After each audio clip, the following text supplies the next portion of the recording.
All right, let's go back to this card because we haven't talked about why this card has been built and why this card is happening. Okay. Conor, Dustin, the trilogy. It's 1-1. There's a lot of questions that I've prepared for you. P-head, Dustin. Do you think Conor's shot? Like mentally, yeah, he's fried. He's a fucking meathead. Yeah, I watched all his press conferences with like.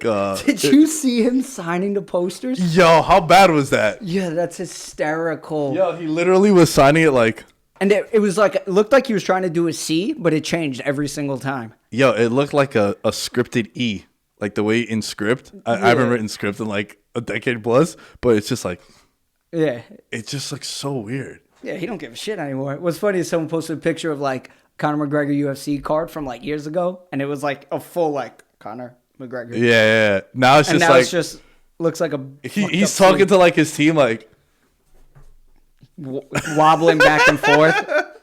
So yeah, he is fried mentally. Yeah, right? Like dude's all over the place. But as a fighter though, do you think because I think he rocked Dustin in the first round, kind of rocked him in the second round too. The leg kicks were just brutal. Like you saw them coming. Like after that first round, you're like, yo, there's no way. And he's such a fights heavy on his stance, lead leg.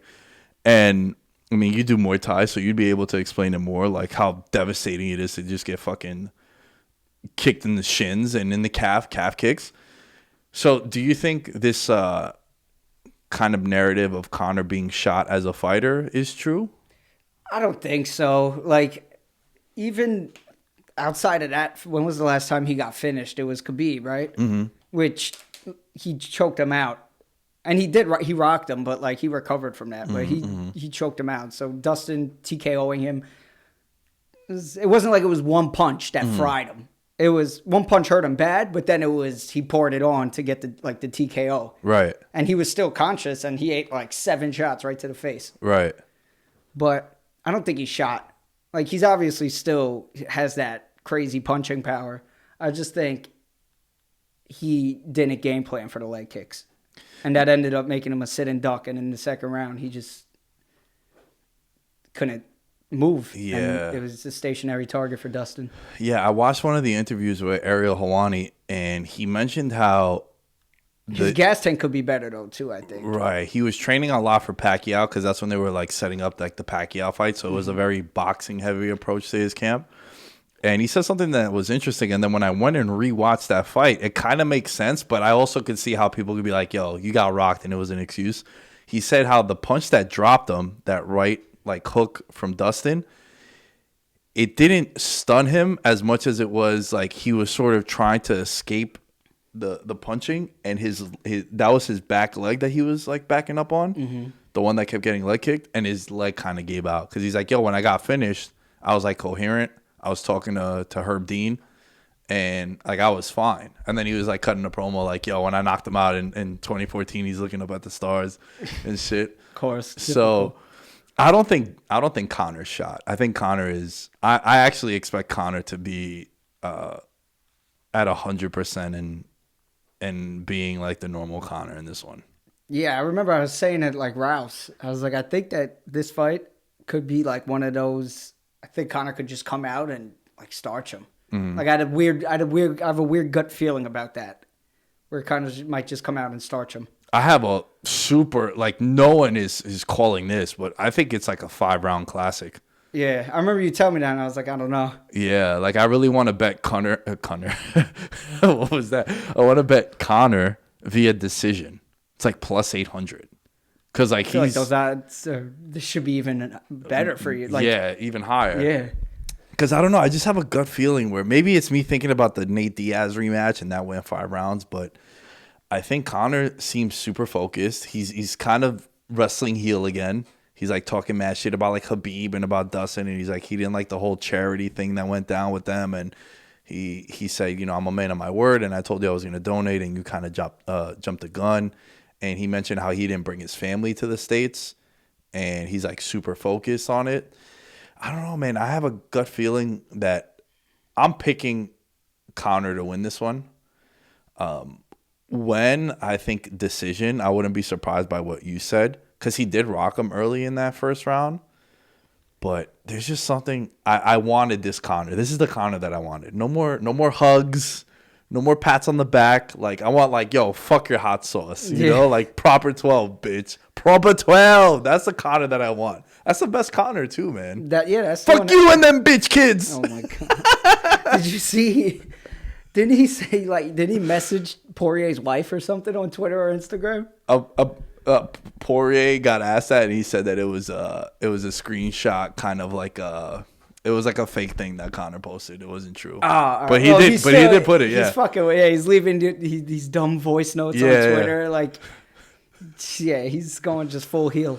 Yeah, and he hasn't been around in the embedded much. Like they haven't really shown him much.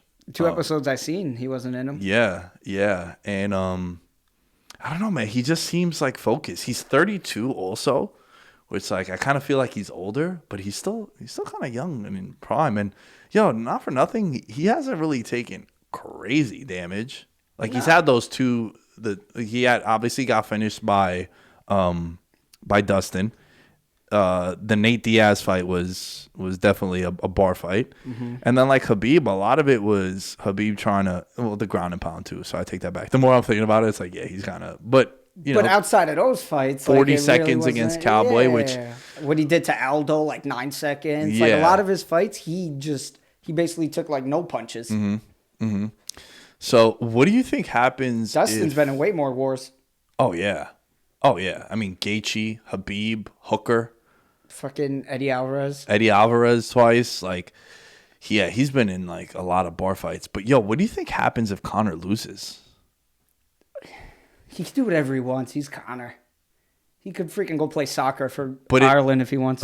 But it'd be 4 of the last 5 that he's lost, and it would be only Cowboy that was his win, and like that looks horrible now. Is it 4 of his last 5? So he lost to Khabib. Yeah. He lost to Poirier. And then if he loses, so it'd be 3 of his last 4. Excuse me. 3 of his last 4 he's lost. 4 of the last 5 if you count the Mayweather thing, but I think that's just you being a hater. But yeah, you're right. 3 of the last 4. If he loses this fight, it's 3 of the last 4. What do you think happens if he loses? You still think he's that draw? They'll do a Nate trilogy probably. They do have that in the back. They have that in the back. They have whatever really they want with him. Actually, really, I don't know who else he'd fight other than Nate. Unless Masvidal's like, fuck it. In your best Masvidal impression.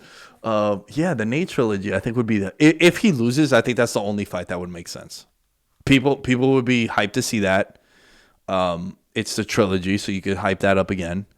And it's going to be a massive draw because they're probably the 2 biggest like money getters right now in the UFC, I think. Easily the 2 biggest money getters. Yeah, for Conor sure. alone is, but then Nate, forget it. Right. Those guys are going to... Right. Which was weird that this card was so stacked initially because usually Conor cards, they don't really stack them that much because they're like, oh, yo, it's Conor. People are going to buy this shit anyway.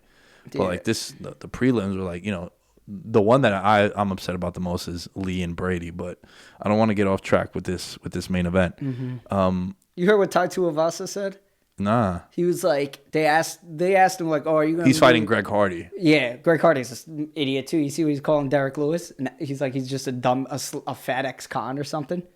It's like... Derek Lewis would kill him. Well, that, but also, you're a woman beater. So yeah. You're the last person to be talking about like anyone's fucking convictions and like. And then he called himself like the best boxer in the heavyweight division. Yeah. And Tai Tuivasa goes like, "Fuck's sake, what's he watching?" Yeah, I don't know. But that's not even what I was referring to. But he was like, they asked Tai Tuivasa because they were like, being that it's Greg Hardy, a controversial figure. There's going to be like extra eyes on this fight. Is that making you nervous? He's like, I want a Conor card. He's like, this is the biggest draw, biggest card you could be on. Yeah. He's like, there's going to be eyes on me regardless. Yeah, I remember watching for Khabib Conor. They did like a mini series, mini documentary on the lead up to that for Michelle Waterson. And she was like the featured prelim for that card. And she was saying how this is the most attention she's going to get in like her career. because being on that Khabib Conor card, which is like the biggest card of all time, or arguably, if not like from a box office standpoint. So yeah, Tuivasa's right on that one. That's another heavyweight. I think that one's gonna end early too, Tuivasa and Greg Hardy. But yeah, I feel like we're not. So last time, I showed a lot of love to Dustin Poirier. I felt like the line was wrong. It made no sense that he was that big of an underdog. It felt like no one was like talking about Poirier. Do you think again the story is all Conor? I mean, no matter what he does, it's always going to be all Conor just because of who he is. But like, the line's like even, right? Or is Conor a slight favorite? Nah, I think last time I checked DraftKings. Well, DraftKings are both 8,100, but like. No, I mean like the sports betting app because I'm gonna be in Atlantic City this weekend for a bachelor party, so I've been looking to dabble a little bit. Like I mean, dude, me going to a casino and not putting a bet in, come on now. You don't even need to go to a casino.